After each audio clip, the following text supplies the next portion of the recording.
Hi everyone, good afternoon. Welcome to the Mitigant's webinar securing Kubernetes deployment in critical infrastructures. My name is Muhammad Iksan Haikal Sukmana. I'm the Chief Product Officer and co-founder of Mitigant. We are a cybersecurity startup focusing on cloud security and cyber resilience. And today we have a really special guest, Dr. Thomas Fricke, which is the co-founder and advisor of Mitigant.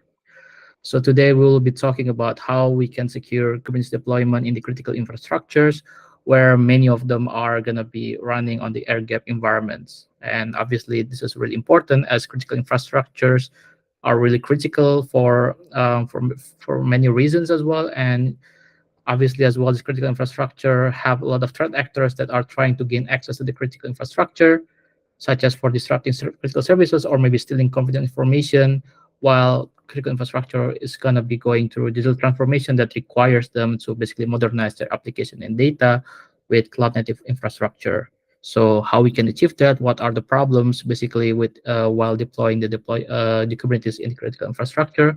We will hear it really soon as well from Thomas Fricke, and the time and place is yours, Thomas.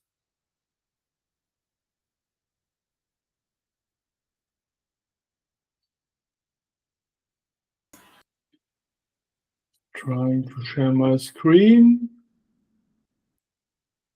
And yeah, it's working. Hello, everybody. Welcome to our Mitigant webinar. Not directly after summer, but nearly so. That's what we want to talk about, securing Kubernetes deployments in critical infrastructure. And yeah, who am I? So this is my background. I'm doing Kubernetes for nearly 10 years now. And as you might have heard, Kubernetes got 10 this year. So nearly all the time I have accomplished the development, and now I'm focusing on critical infrastructure. So critical infrastructure means mostly energy, healthcare, but also the German government. I started at that time as CTO of Indocode with a lot of system automation, DevOps in mind. Actually, you can also do DevOps and GitOps with Subversion, and I did this in 2011. I'm one of the founders, as Isan mentioned, of Mitigant, and yeah, I have some pro bono membership. So I'm advisor of the German IT Planungsrat and the Innovationsverband Öffentliche Gesundheit, INÖG, caring about health infrastructure. And yeah, what is critical infrastructure? So there's a German definition, but it is similar in other countries. We have several sectors, and here you see the sectors: energy, IT, transport, healthcare, media, water, the supply chain for food, finance, and also garbage Entsorgung, what is it? So getting rid of the waste and government. And in Germany, it's defined by the BMI, so the Ministry of Interior and Community, and it had a very rough classification. It has been overhauled, but this is not really in place at the moment. So the rough classification was, if more than 500,000 people are affected, then you are critical infrastructure.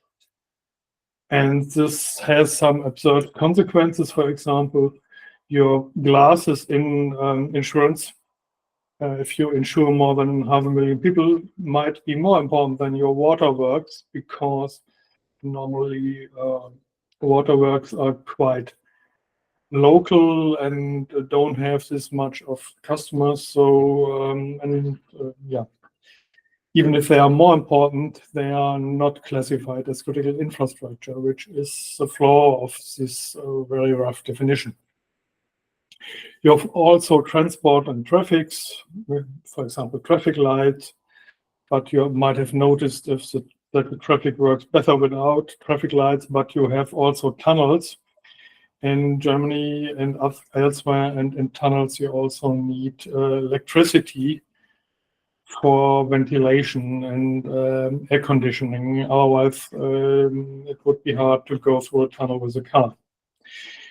And the most important one is energy. So why is energy most important? If we have problem with energy, then nothing else works after a while. We might have some emergency diesel generators somewhere, but after a day or two, they run out of diesel, and even the diesel pumps are not really working without energy, as stated in an emergency exercise here in Berlin. So the most important ones here are the transmission system operators. They're simply doing, you can imagine it's kind of IoT in an isolated environment, and the IoT is not your normal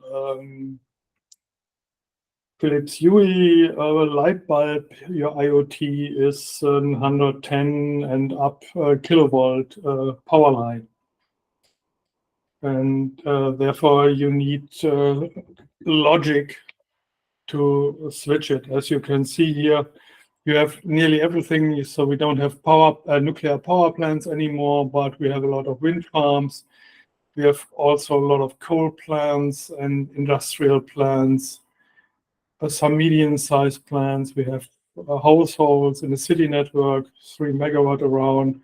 We have rural networks, and we have photovoltaic, which gets important more and more, and have all mixed and all connected in the grid. And we have effectively two grids. The low voltage grid, low voltage here means anything up to 50 kilovolt, and the high voltage grid is 110 kilovolt and up to 1 megavolt.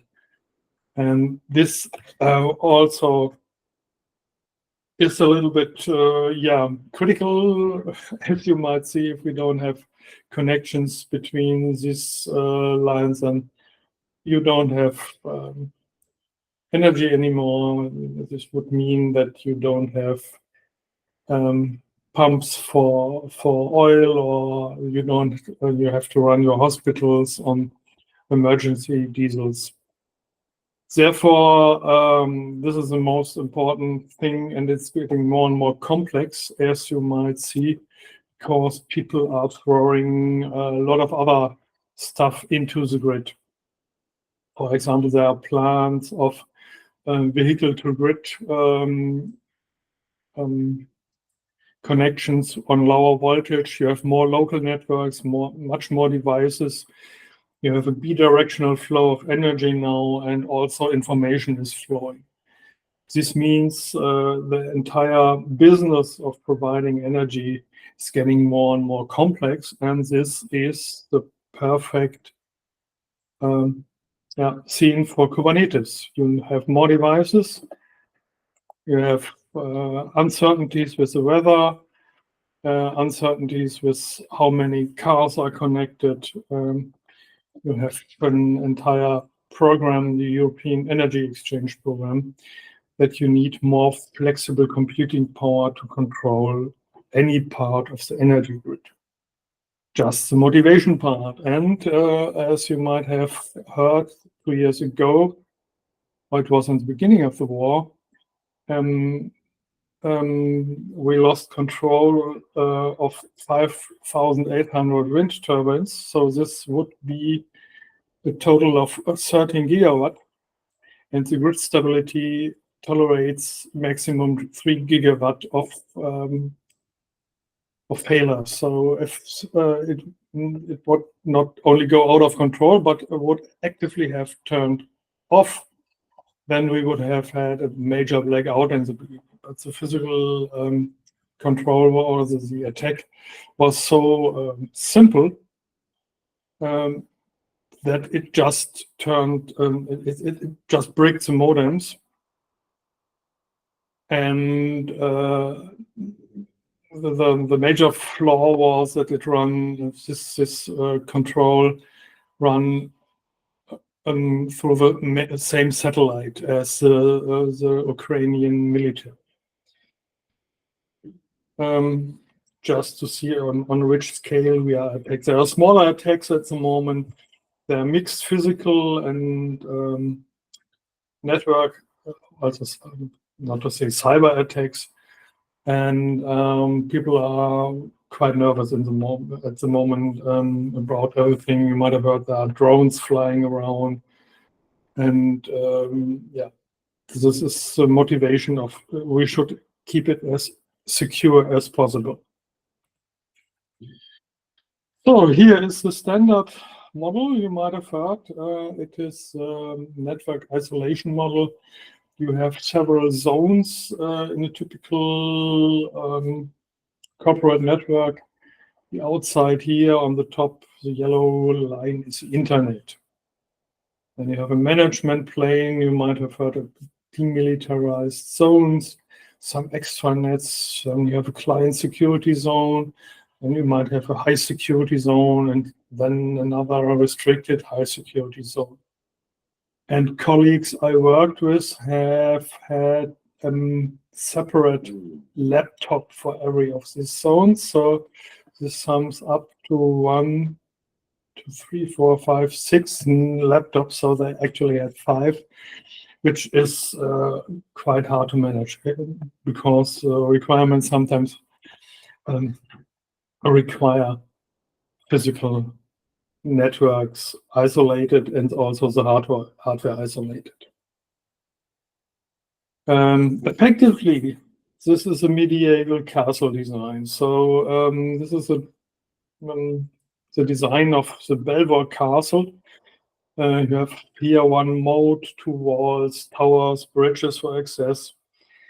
And it took 18 months of siege until they surrendered. They have never been conquered, but after 18 months, they run out of water and they negotiated. And then this kind of design more or less is equivalent to this kind of design, especially if you look here, the zone model can also be painted like a castle. But effectively in our time, yeah, nice to have a castle, but if you have a situation like this means in a cloud native environment or in a microservice environment, you have rapid changes. It doesn't look like a land battle, it looks more like a sea battle. And as you might have noticed, it does not make sense to have moats here and walls if you are in a battle on the water. And this is exactly the analog we have in Kubernetes at the moment. So we have to build controls and borders, but with a more dynamic approach. We have standards, especially in Germany. We have this BSI Grundschutz, which is roughly equivalent to NIST. We have to harden the container, so containerization must has its own cornerstone, which is more or less equivalent to the CIS Docker benchmarks, and we have a Kubernetes Grundschutzbaustein, which is more or less equivalent to the CIS of Kubernetes and the NSA Kubernetes hardening guide. Details might differ, but effectively it's very similar. What's totally missing in Germany, it is the supply chain. So the application container security guide, something like container hardening guides, and the entire enterprise DevSecOps reference design is not covered at the moment in Germany. They are working on that, but at the moment they are not very far with the works on that topics. So supply chain is at the moment the Achilles heel of the security as far as I've seen at the moment. And I talked to the BSI people last weekend in Bonn, and they see it very similar. If you want to have an overview what's going on, you should look into this enterprise DevSecOps reference design.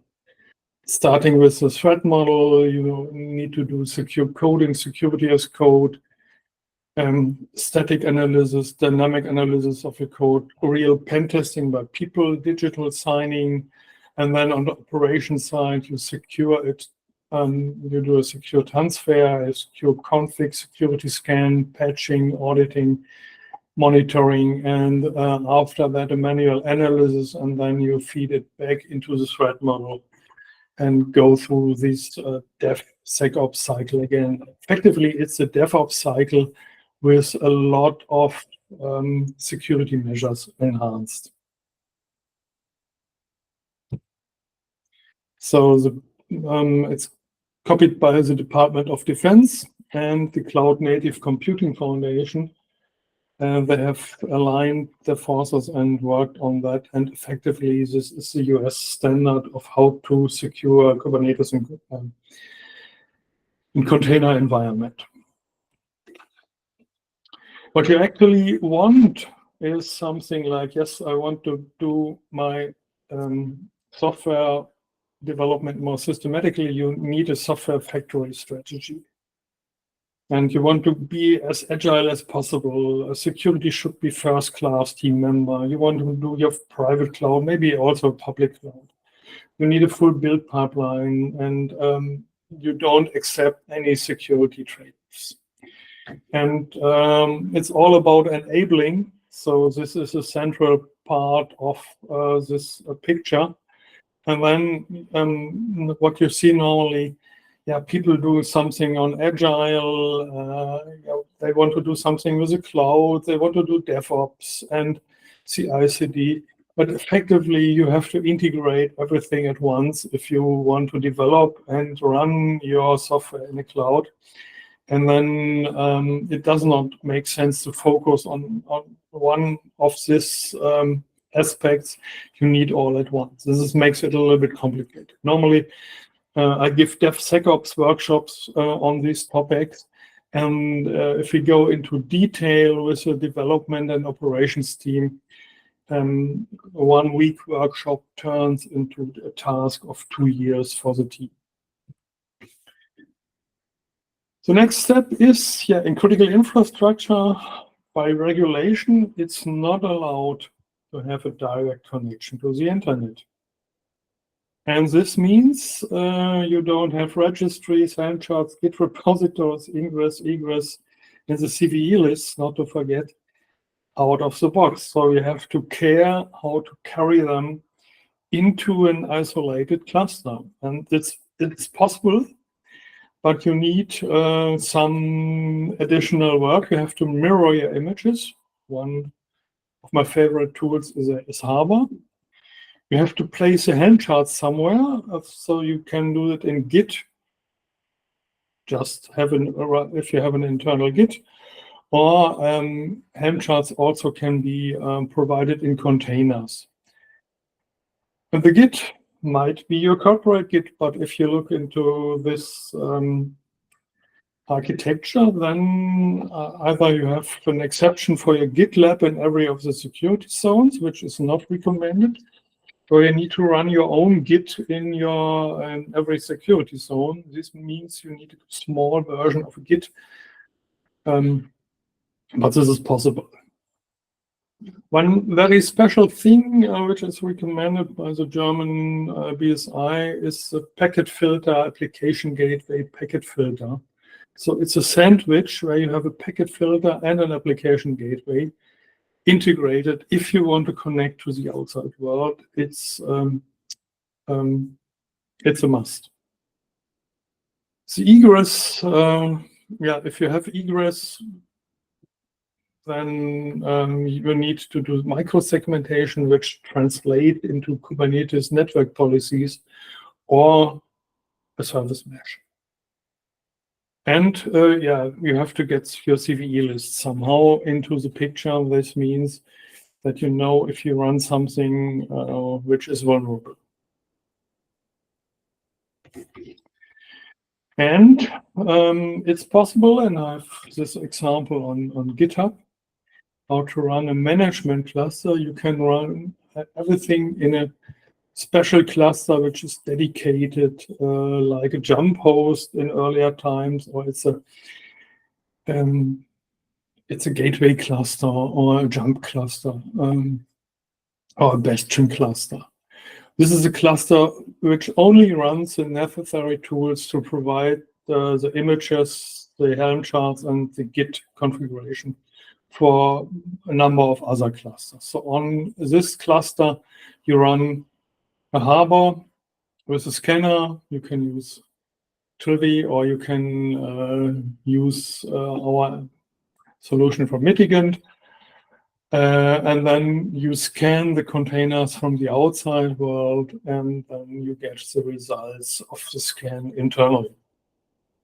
You run your own version of Gitty, or something similar or newer, and you can run something like Argo CD just for the convenience, because then you don't need to skill up the people with all the command line tools. And then you have a bastion cluster, and you can run it. You should be very careful of running other things, because you also have to keep this cluster, and this is then the major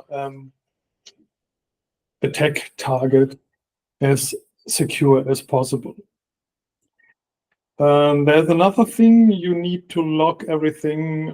If you have the money and not the staff, you probably use Splunk. And if you have the staff and not the money for the licenses, or have to run many clusters, Elasticsearch might be a solution. And then you can show the results in Grafana quite easily. But it's definitely mandatory to have the results of the scans somewhere where it can trigger an alert.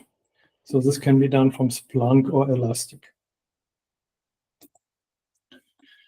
If you don't know Argo, this is a typical setup. So this is the animation, and it's more or less a visualization of your deployment, and you see everything which is green is okay, and if there's a problem, it's in red, and then if it's in yellow, it is on rollout. So you see it has been rolled out. You can do updates, you can do rollbacks, and this means you are quite you have something and can give it to the staff with a visual background.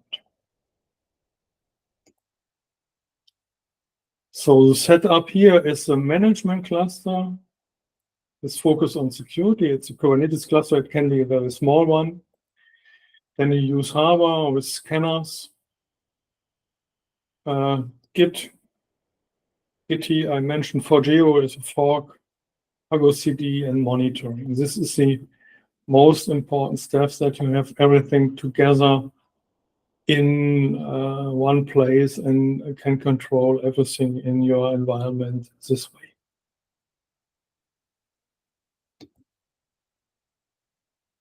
So, yeah. And the experiences are, if you run this and scan the containers of third-party vendors in critical infrastructure, my personal record was to detect 735 vulnerabilities in a container. The typical Microsoft container has 140 vulnerabilities. The typical Red Hat UBI container, 150. And what this means is, if you have thousands of these containers, you should do strict enforcement of security, which means you should avoid that your security is blinded. What you don't need at this time is a discussion. Oh, this is disputed. This glibc is not really used. Yes, there is a curl inside my container, and it's just for convenience. Yeah, but this library is vulnerable. Yeah, it's always difficult to have this kind of discussion. So we should try to make it as clean as possible, because we have not only one container, we have in a typical microservice environment 100 container. And if you have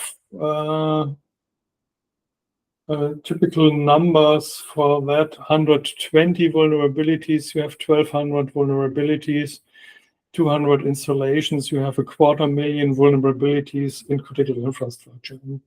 You have to make it as clean as possible and remove the vulnerabilities as fast as possible. But you also see third-party vendors that tell you, our CISO would never allow to deliver insecure containers, and then you see, yes, there is again a log4shell bug in your Java container. Seen everything. Especially people are lying here, and this is a moment when security really can become unpleasant. Nobody likes to get lied, to listen to lies and detect that it's not true what they are telling. This was a typical result of, I think it's a Tomcat. If you scan it, you see these are the typicals, and then you see there's a curl, a lib curl, and so on, which is not necessary for running a Tomcat. And the same, you don't need a Python environment in your Tomcat container. Things like that. So create minimal containers. Another thing, this is directly from the Open Desk project, which is now promoted by Zendis, and I have done the architecture part of this project. Here you see the typical internal microsegmentation. The double lines are borders implemented by either a service mesh or network policies. And this means you isolate every layer of the business architecture from every other layer, and different namespaces or different applications also from each other. Here something is special. This is the auto-arriving ingress. Here you have the, it's typically an Nginx with an additional keycloak login delegated if you don't have a login token. And what you can additionally do here is an application gateway, which is typically more security. You can integrate it in your ingress, and then you have this packet filter, application gateway packet filter. You have together with the external load balancer, which is also a packet filter, then you have implemented this PAP architecture. This is interesting to notice that you can do it mostly in software. Another thing what you should get rid of is complicated and unnecessary architectures with privileges. There was a version of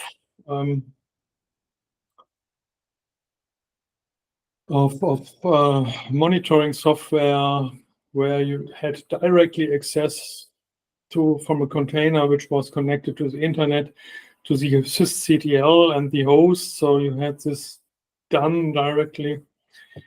And you don't need this. You can isolate these privileged containers normally, which the only task was to enlarge the memory, and then stop it. And here you have an unprivileged container. And normally, a Java application does not need privileges, period. This is sometimes hard to convince developers, but this is the case. The experience with all these architectures is, yeah, it works. The impact of scanning is dramatic on your project and on your relations to third-party vendors. This means you can immediately show them, yes, your container is nice, but we have found several vulnerabilities. Argo CD absolutely integrates nicely into your workflow. have fine-grained access, you have the usage right per application. It takes only 1 day to understand it, but not every Helm chart worked out of the box, but most of them. And central monitoring is also a key of keeping your architecture secure. 1 grain of salt, what is not nice in this version, yeah, you need to configure logins and identity and access management by every application. So you have kind of Active Directory mirror for times. For Kubernetes, for Java, for Git and Argo CD. It's a little bit different, but yeah, it should be unified.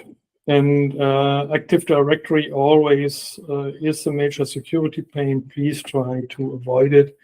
Use Keycloak directly because keeping Active Directory secure is a science of its own, and BSI has special recommendations for this and the other recommendations. Yeah, privilege escalation. If you get access from a container to Active Directory, which is a normal, if you don't care about this, that you isolate also your Active Directory, it might be vulnerable because some privilege escalation is quite common in AD. Yeah, if you have done this, the next step would be sign everything with Sigstore. This is just the workflow. The developers get a certificate, and then you get kind of keyless signing, which means you get a key which is only valid for a few minutes, and then you publish it, and you also publish the case that you have signed something in a transparent log. And it is monitored and trusted. This would be the next stage if you want to be really sure and have a lot of infrastructure, and you want to be really sure that only something is running which is controlled by you and accepted by you. Yeah. You can start signing step by step. For example, Git can also be signed. Every build artifact can be signed. The system itself can be signed. For example, OpenShift is signed by default, so you only have signed images in the cluster if you start. And Harbor and Argo CD and also Flux can be configured that they only promote signed images. With this in mind, you can set up a really secure cluster, and then you have also all these checks here everywhere. So containers must be signed with correct keys. Then you only deliver correctly signed containers. The Argos, the Git is signed. Argo CD only delivers signed configurations. Yeah, you should do it step by step, and you have to align with your developers and operations and your security. And if you have third-party vendors, then you additionally have to take them into the boat.